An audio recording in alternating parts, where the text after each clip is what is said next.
Right, this is the only frame I can do because apparently that thing is one hell of a glare. I mean, look at this.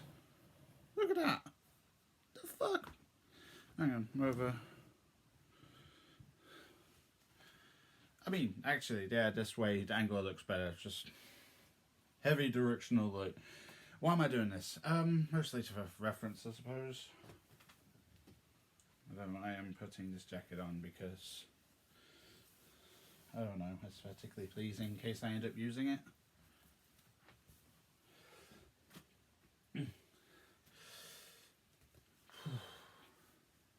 Right, so I have no idea if I'm going to be keeping this or if I'm going to actually carry out, because every time I seem to try and do the Witchblade on the reading corner, it always seems to fall apart. I feel the need to talk about this issue of the Witchblade. This is issue 19.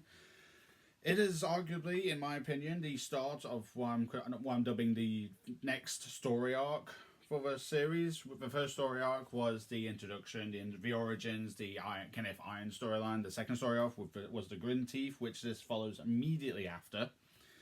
And it introduces us to Aphrodite 9, which is a character I know exists in the Top Cow Witchblade universe, but I know nothing about her. So to me, this is her first solid introduction. And to be honest, I'm more finding it wild that the literal first page pretty much shows us where I just find it rad that Sarah ended up having a threesome with Aphrodite and this random Texan guy we saw in the end of the last issue.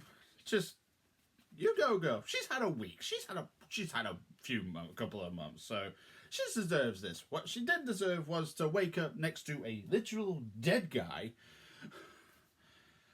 Covered. I thought we were going to hold it. She woke up next to this guy and was like, did I murder this guy? Because it's not unheard of for a Witchblade to go murdering people. But no, we actually find out it's actually cooler because the most I know about Aphrodite is she's meant to be a cyborg assassin. So naturally, when we meet her again, she's the one who's trying to kill Sarah, because at the end of the last issue, we also see her POV target acquired. So we know Aphrodite is after the Witchblade, after Sarah Pazzini specifically. But then that brings us to the whole thing, because we have a sequence later on where we have Sarah and Aphrodite meeting again. They fight. It is glorious, and Aphrodite actually kills Sarah with the Witchblade's own tendrils, no less. It is wild. But what's also wild is when she's reporting back, target eliminated, we actually learn through whoever's talking through her earpiece that it's unusual that she's had to report a target eliminated twice. Which means the dead guy in Sarah's bed wasn't the target. Sarah was the target. She made a comment when she woke up, I'm covered in blood as if I'm the one wounded, but I am perfectly fine.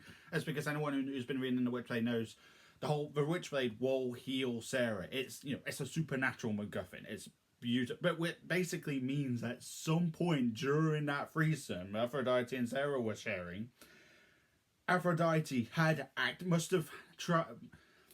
Aphrodite basically seduced Sarah into bed. Maybe I'm sure this poor smuck was just an unfortunate player caught up in all of this. But that means Aphrodite seduced Sarah, killed her in her sleep essentially, and then just left. It's like, days gone. And then Sarah wakes up the next morning like, what the fuck happened?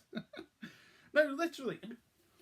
Look at this image, which is a hot as hell image. But look at that. That is not the face of someone who experienced getting murdered the next morning. Who has to wake up to that. Sarah had no idea what happened. That means this cyborg killed Sarah during a threesome. Sarah did not realize it. But obviously she got up the second time around, so we're going for date number 3. And I do mean date because, ironically, even Sarah seems to admit she seems to have some strange attraction to this one. I wonder if it's like, I don't know what the actual sexuality of the original Sarah Pazzini, the original Witchblade was. Maybe she's bisexual in this one. Not really. problem if she is or not. That's just fun. It's just a fun issue. It's just a fun issue. Be sure to check this out. I really want this series to have more love. I don't know if I'm going to continue doing these sort of short... I just really wanted to talk about this because the Grim-Teeth story... You know what? Maybe I'll save it for full story arcs and I can get to talk about the whole thing like I did for the previous first 13 issues. Because the Grim-Teeth story is fantastic and it had some spectacular moments in.